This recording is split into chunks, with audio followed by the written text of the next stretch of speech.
yeah, so your total consumption is 750 and you're paying over 1,000 Exactly. extra. It's like a domino. You just turn some piece down and you create a lot of chaos in the whole system. It's just adding, and solar and nuclear hydro energy is just adding. It's not disappearing, it's not being replaced, it's just adding to the energy mix, so you can have a diverse energy power system. The Economist podcast, the original name here.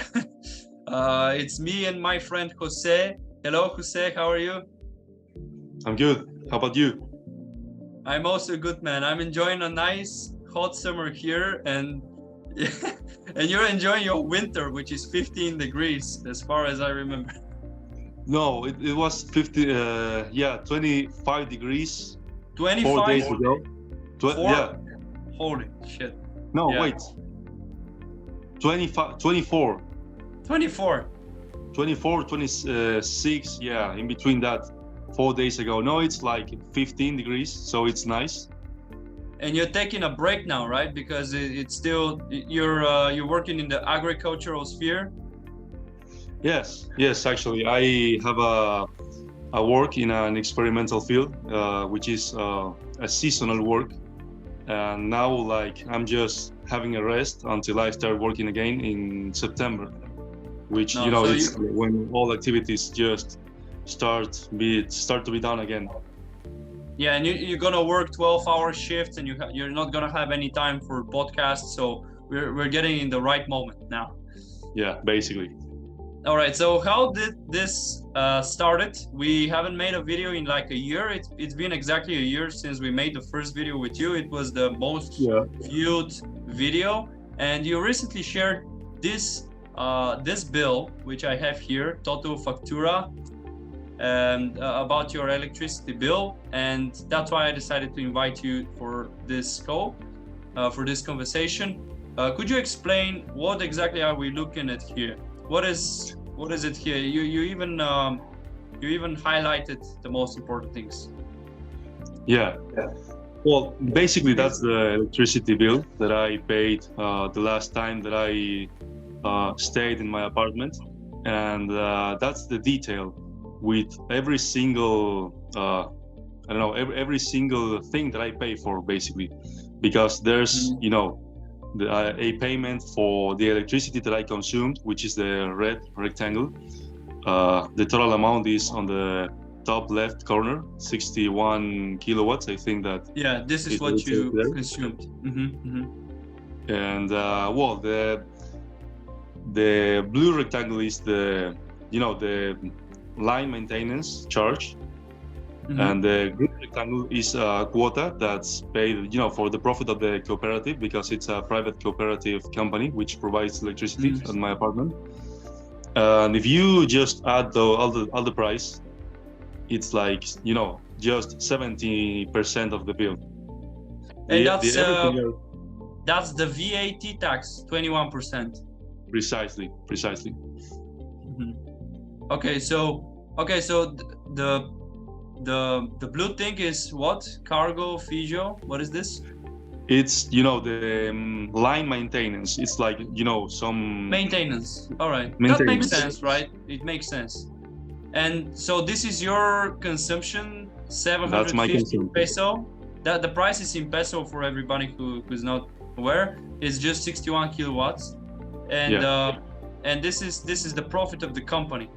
Yeah, and just take a look at that. The consumption is basically only or less than a half of the whole bill, because the whole bill is 1,857 almost. Yeah, so this bill. How is this electricity produced? Well, most of this energy is produced by thermal, I think. Thermal energy. Thermal. So that's thermal. You mean the coal, right? Yeah. Coal. Yeah. It's basically fossil. In this region, is basically fossil and nuclear, but nuclear is only a small percentage. Yeah. Okay. And one more question for you here. I see I see that you have no green tax, or maybe one of these 6 or 5%. No, we don't have that. We don't have that still here You for don't the have moment. it. Yeah, I guess for lower income countries, they're just not imposing it so much, and they're careful because they're gonna screw up the economy, because the economy is not as vibrant. Yeah. Okay. Basically, if you made energy so expensive, you know, if some economies, I think, is very productive and very efficient by using the energy and has a high productivity. If you increase the price of energy, well, it's like at some point you don't affect that economy so much. But if you have a low production on your base and you screw it up, basically it's likely that everything you just blow in the air, you know. Energy is the core of the economy. We know it. Everybody knows it. Actually, everybody who's a little bit aware of how the economy works knows that even the first, even if you start from the Industrial Revolution, why did it start? Because because with coal, we were able to enable steam machines, which increased the productivity dramatically, and then we had oil, which enabled us to travel more and use transportation more heavy, and so on. Then you have gas, nuclear, and so on. So energy is the core of the. And what about the price? I have no idea how affordable is this for the average person. Apparently 61 kilowatts is nothing because you didn't live in the place for this period. You've been there a few times. But how affordable is this? Because I just want to translate. So this amount, 1,850 is about €6. So not really a big deal. But let's say your consumption for the month will probably be 600-700 kilowatts. So a few more times more expensive. So how affordable is the electricity price? Apparently it's cheaper, way cheaper than here in Europe, but compared to the income, maybe it's different. Well, I think that it's affordable now, but you know, it's becoming more and more expensive, basically. You know, it's still affordable, but this amount of money, that's, you say it yourself, it's a low amount, and actually the consumption is very low. But because I'm single, living in an apartment, I'm not in that apartment for most of the day, because while working, I'm on the field. So basically it's just me spending electricity for a couple hours in there. That's why the consumption is low. But now imagine that you have a family, the apartment is constantly inhabited, and you have this expense and the proportional taxes. So it becomes really a burden, I think, for families, you know. Especially considering that the price is growing basically every month, because we have like a 4% inflation every month, and the prices of the bills are no exception. They also rise basically every month, every 2 months. I think that's the main problem, actually. Not only the taxes alone, but also when they added to the inflationary effect. Yeah, it's normal when the currency supply is increasing, everything is going up. They had to just adjust it. And by the way, you're lucky you don't have a winter there. You're supposed to have cold temperatures now, but we see it's 15 degrees, 20 degrees, 10 degrees, 5 degrees, but you don't really have a cold winter where you live. You live like 3-4 hours drive from Buenos Aires, right? Yeah, 4 hours. It's more or less the same latitude, so the climate is similar. You know, the coldest that you can see here is at night, like 2 or 3 below zero. It's nothing compared to the north, or to the winter in North Europe. So it's not that cold. Yeah, and that's a big difference, because people in Europe have to pay a lot more for energy to heat their homes. Anyways, I'm gonna take that gas, which we use here for heating, is pretty cheap. At least here we heat our homes with gas. I don't know if it's the same in your place. It's the same in the rich part of Europe. here that's not exactly the case, unfortunately, because gas is the best fuel to heat your home. Sure. And you have it, why? Because your country produces it, right? Argentina is the biggest producers in the world of natural gas. Sorry, give me a minute.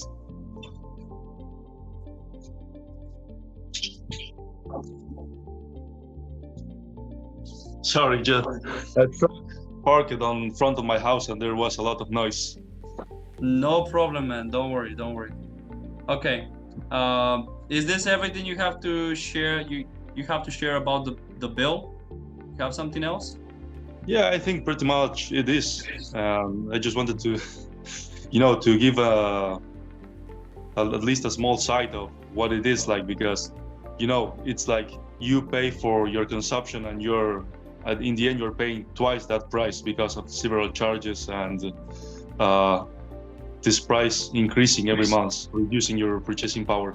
As for now, it's still affordable, I think, but this tendency is, maintaining itself with time. It's been years of energy prices going up and up. So it's like the future is uncertain in this case, precisely not only because of the bills that you pay at home, but also about the topic of, productivity in economics.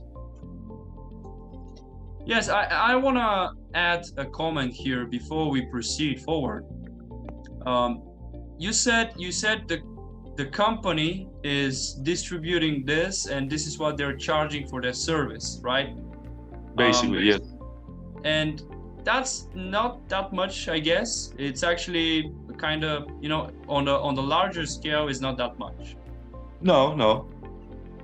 And so the problem is somewhere else, because you have all these additives, all these extra costs, and which are adding up, and the taxes are actually the taxes are more than what the company is charging for their service. Yes.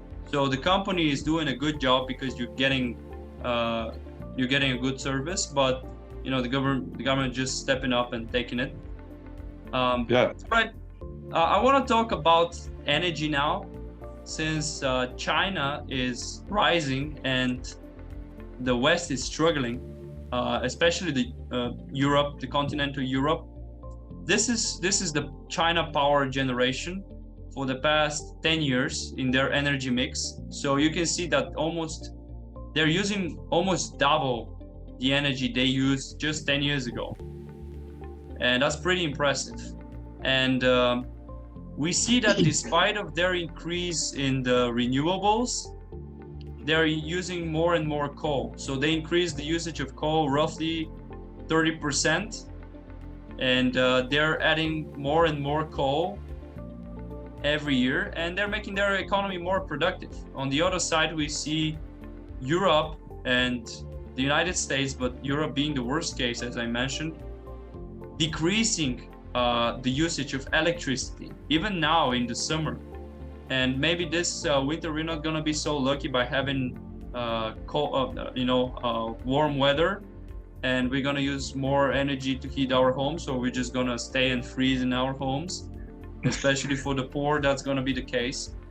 So that's the example of China. The next graph I want to show is the United Kingdom. They are not building, but they're closing their coal power plants, making their energy very expensive, and they said they're gonna go fully green in the next 1 or 2 decades. In the same time, their energy minister says we will produce 100% of North Sea's oil and gas, meaning that they will let their own companies produce this. Not only they're not gonna step back from it, but they will want to produce as much as possible. They're aiming for everything, because they don't want to be reliant on Russia, and they want to be aside from this conflict there in Ukraine, and that's good for their economy. So that's the typical hypocrisy of the governments around the world, and this is a bright example of this. You have any thoughts to share about this? No, everything that you say is certain, and actually it's I have to point out you mentioned that China is basically increasing its energy use and consumption. And that's basically why China has overtaken the global market so far, because basically the West is making more expensive energy, producing less every year, but China is producing more and more, more affordable for customers. So that's why the Chinese are overtaking the international market, basically. Yes, their goods are just gonna be cheaper. I want to share, recently I bought 3 air conditioners, 12 BTU, which is enough for a 22 square meter room. One of them, not 3 of them, for just 250 euro each. 250. Okay. And the equivalent of the Japanese and the US, European brands, they cannot come even close. And even their brands, even the Western brands, they're again produced in China. If they weren't produced in China, they would have been even more expensive. So that's just a simple example. We're gonna continue with the next one. This is about my country, Bulgaria, and we have Trillion Energy, which is the company which discovered and developed the new energy source of Turkey. They discovered a lot of oil and gas in the Turkish part of the Black Sea, and they want to search for gas again near the Bulgarian city of Dobrich, basically around the sea again. I hope they're gonna make it, and I hope we're gonna have more preferable prices, and that's the case with Romania as well. They're also producing a lot. We're the only country in this region not producing our own energy, which is very important for strategic point of view as well. And you're lucky in Argentina, you have your own production, so I think you should not worry about the energy supply of the country, because Argentina is basically a small population country on a huge territory, so you're gonna be all right. True. Yeah, we still have some kind of, logs recently. We have our own production, but there was a project of exploration on the nearby the coast of Buenos Aires province, in the Atlantic. And I think that the project just fell down for a moment, or at least it froze for a moment because of green protests. So I don't know for how long we can say that we have our own production and our own autonomy in fuels, but so far so good. Let's expect that it keeps like that. Yes, this madness with the greens is just getting worse and worse. And all these brainwashed kids, which I have to admit, when I was 15, it was the same case for me. I was brainwashed by National Geographic and Discovery Channel, and I was thinking I was superior because I was watching this, truth. This is the case with the liberals and the brainwashed people. They think they're morally superior because what they're doing, and they're 100%. They don't even doubt the scientific proof of the narrative of saving the world, while in fact they're benefiting from this energy, and they have a much better lifestyle compared to their parents and grandparents just a few decades ago. True. To be fair, I think that most of us had this, this phase in our lives, but it was supposed to be a phase. These people just, keeps growing. Years pass by. They become they turn 30, 40, and they, keep repeating this, not informing themselves. They just bought propaganda and kept with it. Yes, it's a big mistake. I would even say a stupidity of not inform yourself while you have so much proof of the real facts on the internet. We are blessed with this. Okay, this one here is again from a Bulgarian article. It's Reichstadt Energy or Reichstadt Energy. I'm not really sure how to pronounce it. It's some sociological company or energy company, they're stating that solar panels for 40 gigawatts, this is enough to power millions of homes, for 7 billion euros are stuck in the warehouses in Europe. And this is showing the imports for the past decade and how they skyrocketed, especially around the virus time around 3 years ago. And it's this thing is proving that entrepreneurs and individuals are not investing in this, because if you invest, the problem with solar panels, which I'm gonna show here, is that during the summer, while it's very hot, they are producing a lot of energy, but this is not when people need the most energy.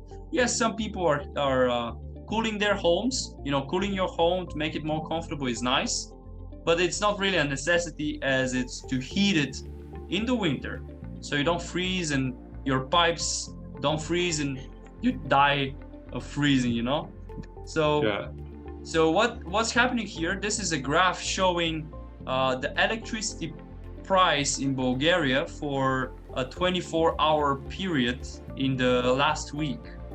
So we are starting the day here 1 o'clock in the night, and then the price is going down from 250 basically to zero, starting from around 9 o'clock up until 3 o'clock, where the sun is slowly getting weaker, not shining as much, and then the demand is picking up in the evening, and we see the price going from 0 to 450 left. So that's 225 euros roughly.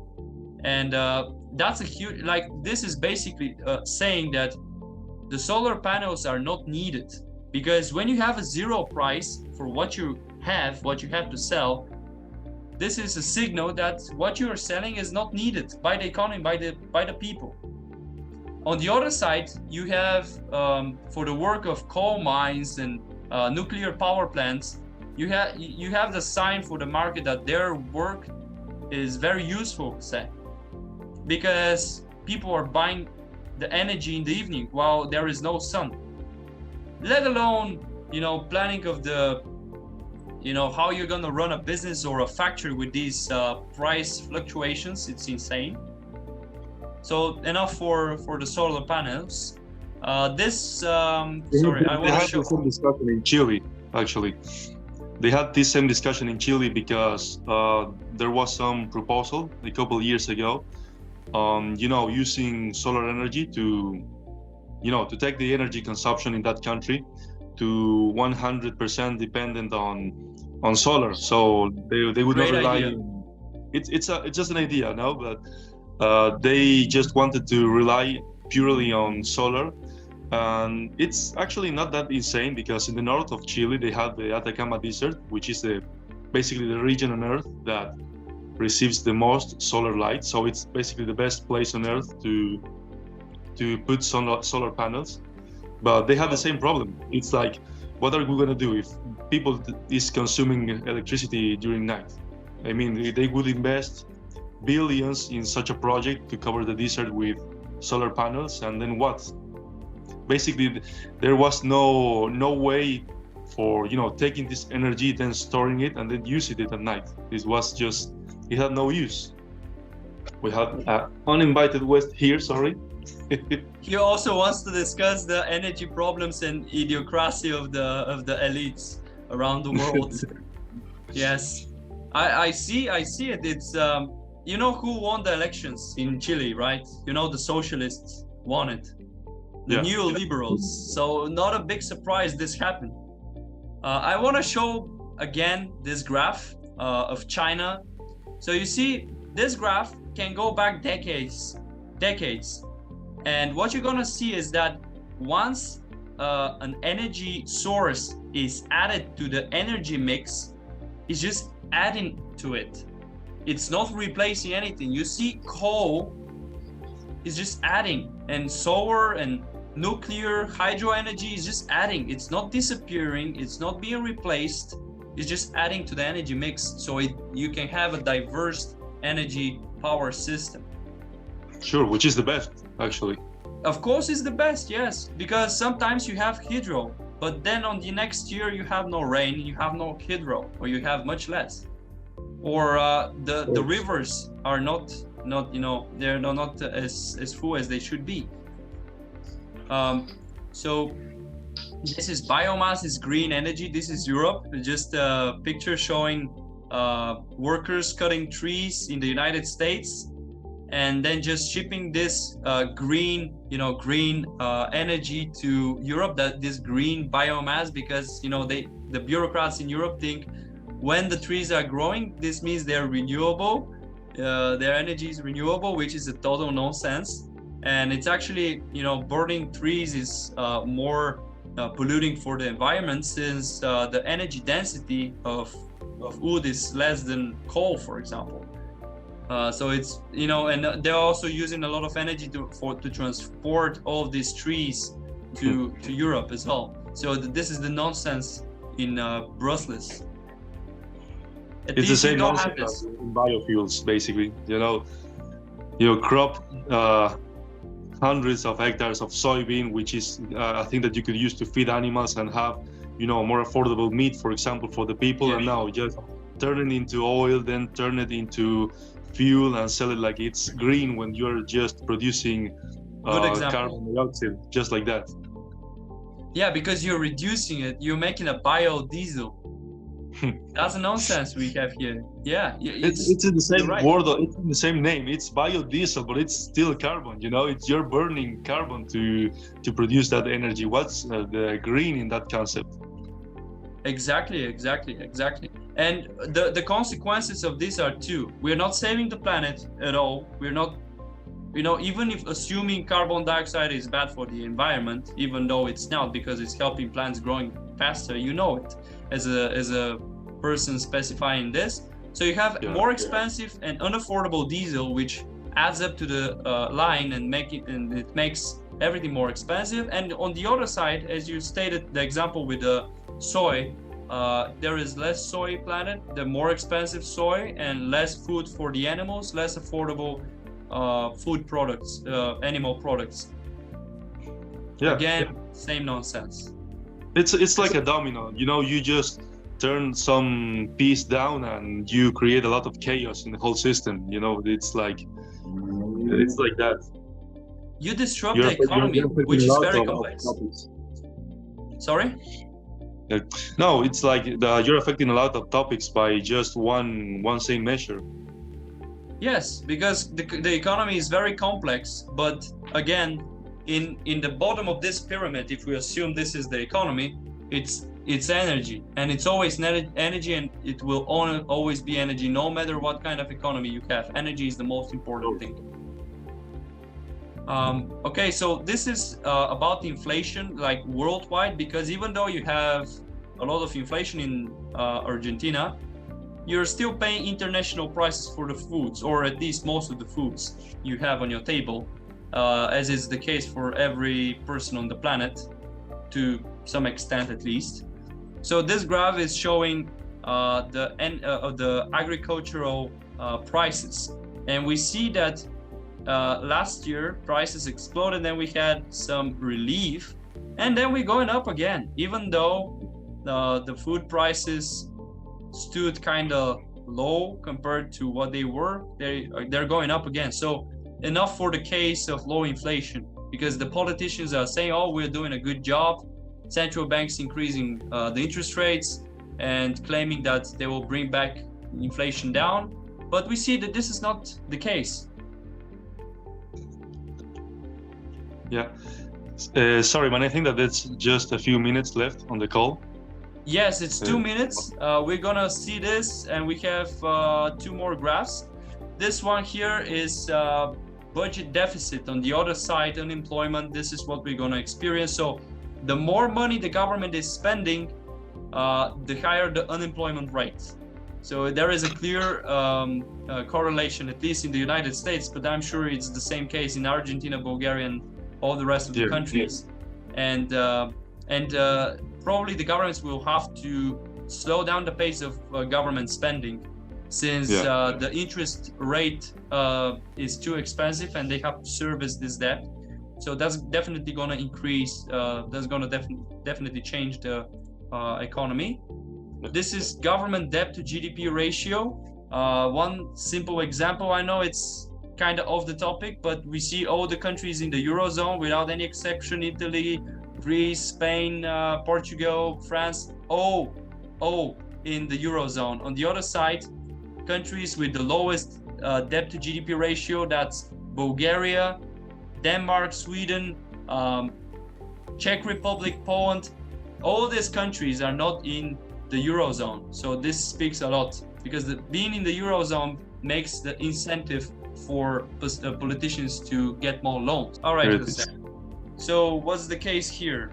You sent me this article and you said you're very much frustrated about it.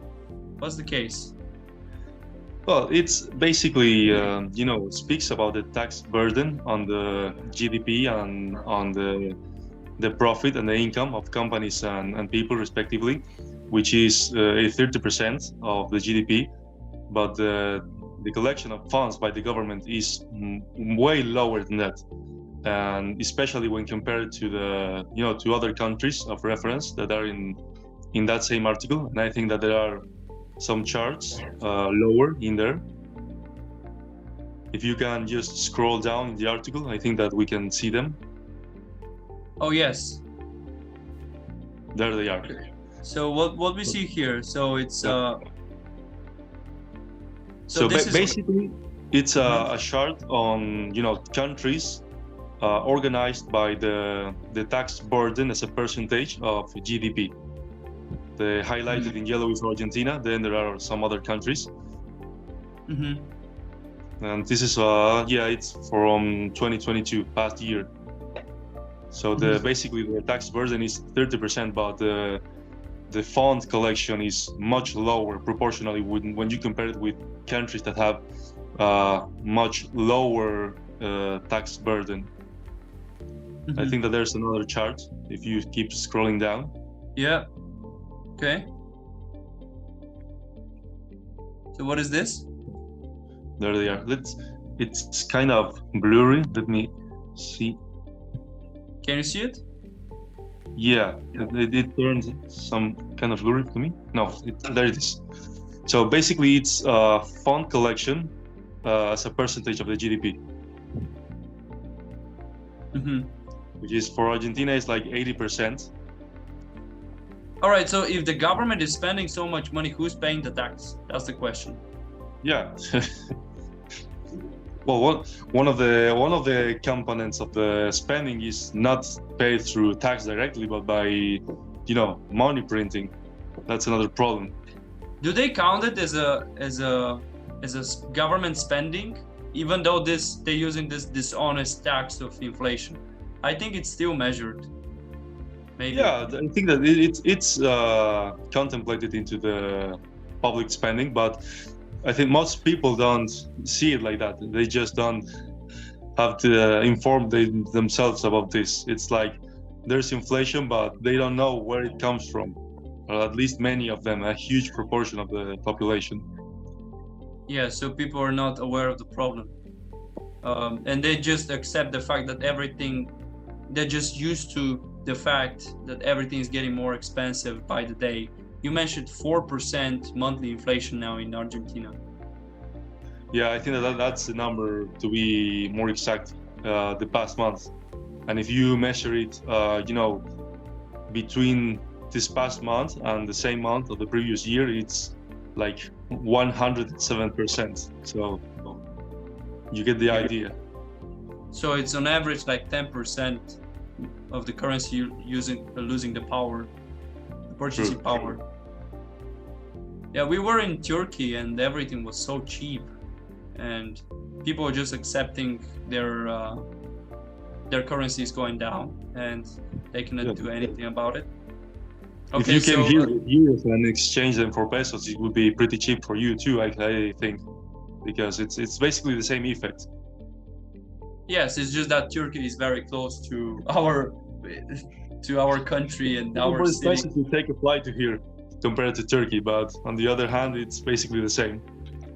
Yeah, but from Argentina, I cannot fill my trunk with goods because I have no trunk. I have to pay extra for luggage. Limitation. But probably, I don't know, some neighboring, maybe Chileans are coming and taking advantage of this situation. Yeah, they are actually. Uruguayans are crossing the border to buy just normal merchandise, but they are taking advantage of the exchange rate right now. Yes, it's funny because I don't know, 10 years ago it was the complete opposite. Argentinians would travel to Chile to buy stuff because it was cheaper for us, and now it's the other way around. They just cross the mountain range to Mendoza, which is the closest place to the Chilean demographical center, and they just cross the border and buy stuff from here. It's cheap for them now. Same story with Turkey, man. Turks were very rich 10 years ago, and they were shopping here, but now the things changed. Economy and inflation. It's a very funny thing, though. It's okay. So I've prepared. This is the last thing we're gonna discuss here, and I hope everybody's gonna like it. This is just Wikipedia, and I believe this data is correct. It's government expenditure as a percentage of GDP. The correlation here is clear. The more the government is spending, the less the economy is growing, because this is the simple logic. You're a businessman, you're running a business. If the government increases taxes, you're paying more to the government and less is left for you, and most importantly, less for your business. And even if you're doing well with your business, you don't have the capital to expand it because the government is taking more from you. Same for individuals. You're making your salary. If the government is taking more of your paycheck, you're able to buy less goods. And when you're able to buy less goods, that's bad for the economy. You have a less consumption. Of course, this purchasing power is transferred to another person, maybe from minorities or to the government workers, police, anyways, but there is a clear correlation, definitely. The higher the government spending, the less the economic prosperity is. I say that there are some exceptions to the rule in the short term. Like, I like to add this up because there are some people that I know that think that, the more the government spends, the more the economy grows. Basically the opposite that we see and think. Because there's a case in which, a government can subsidize the economy, the production or some sectors. And they did it here actually, during the commodity super cycle, when, the government here put some taxes on exports, and we were in the middle of a monetary crisis there. We have a devaluation process, so we had more dollars into the economy, which were more valuable, and the government used them to subsidize many industrial sectors. So we had like this huge artificial growth in the economy, and people were saying, "Oh, this is good because this is like a proof that the government needs to to stimulate the growth." And what happened is that the super cycle just came to an end. The prices of the commodities came back to normal, so the collection from this tax just fell down, and of course the public spending that fed these subsidies had to fall down too. And the options here are a total collapse of the economy, a huge recession, or maintaining the public spending with money printing, which is actually the origin of our current inflationary chaos. When did this happen? When did this happen? At the beginning of the 200s, actually, by the beginning of this century. And by the end of, 2011, 2012, when the price of the commodities just fell down, this is when the government just started to print a lot of money, to pay debts, to maintain subsidies to industries, to maintain social aid. And well, we didn't get into a huge recession, but we got stuck into a huge inflation. So in the short term, we growth a lot because of the public spending. Then we just got stuck, and we've been stuck for the past 10 years recession or more. Yes. I didn't know this, but it makes sense when you allowed a bunch of bureaucrats redistributing the wealth, and by subsidizing they're limiting the competition in the sector they're being subsidizing, and also it's sedating the companies in this sector, because it's making them look prosperous and being able to be afloat on the market, while in fact their support is artificial. It's the same. The source of Turkey's inflation problem is the same. They were subsidizing a lot of their industry so they can be more competitive on the outside markets, which was great for many years, but now the Turkish nation is paying the bill, and this is causing a lot of economic pain. So seems that we were Turkish, but we didn't know. Sorry? Seems like we are Turkish, just we didn't know. It's basically the same. Yeah, well, you know, you may say Argentinian people are actually Mediterranean people, which are famous for bad monetary policies. So from this perspective, you're not that far away.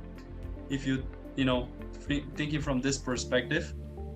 This is the list I wanted to show. It's Argentina. Of course, somebody's gonna say, well, look, countries like Angola have a pretty low percentage of government spending, but this is just because their economies are not strong and they don't have any industries which are producing valuable goods. And if they increase the taxes, they're just gonna smash the fragile economy they have.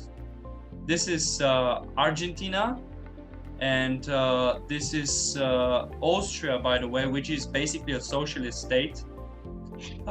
More than half of the economy is being redistributed, but again, they can afford it because they've been an old empire. They have a lot of industries which are you know, in the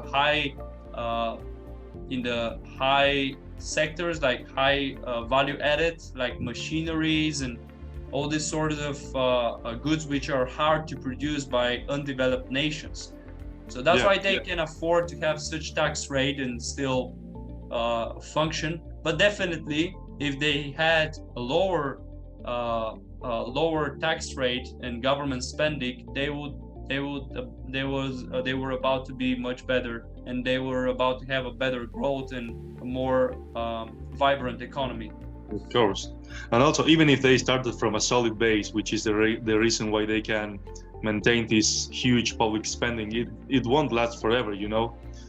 There will be some point in which it becomes unsustainable. Yes, and I think we're getting closer and closer to this point, especially with the conflict, which I think the real loser besides Ukraine and Russia is Europe. The electricity consumption is already going down in Europe. There is an article for this. Electricity consumption Europe. I'm sorry, I didn't get this. So it's news. Yeah, EU electricity demand set to drop to lowest level in 20 years.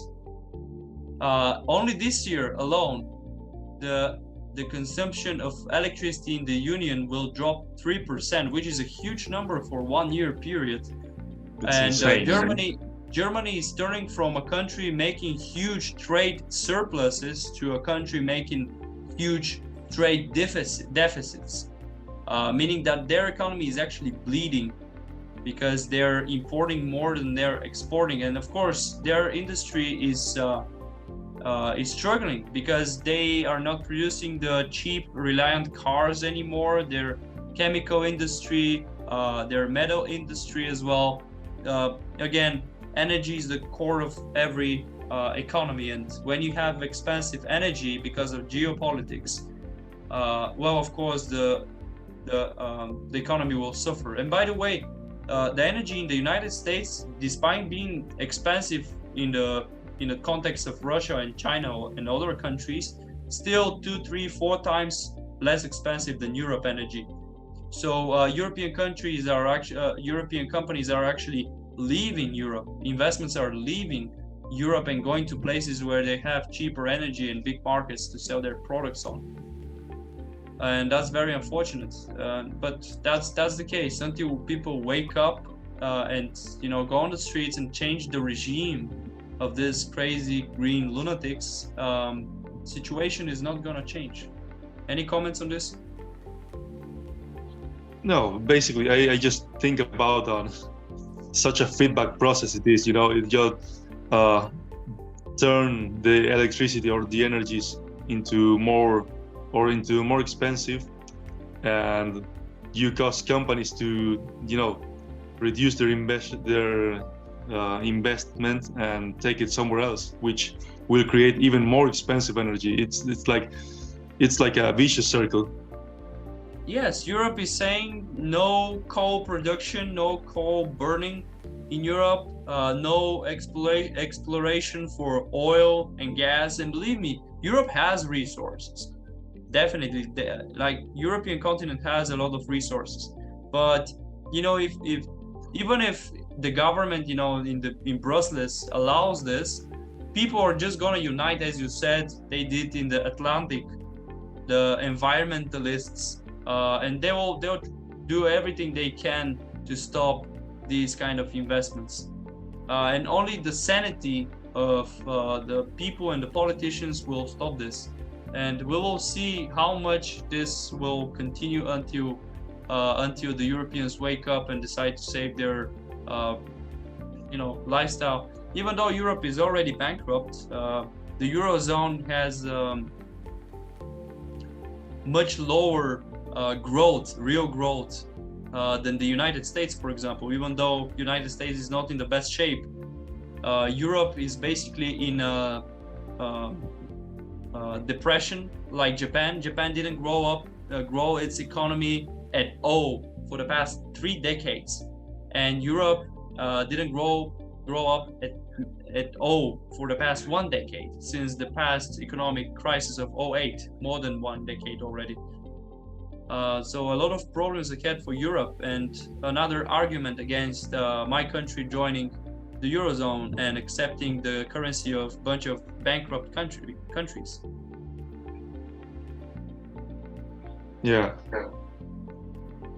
Yeah, I know. This is my topic. I don't expect you to comment on everything on every statement I make.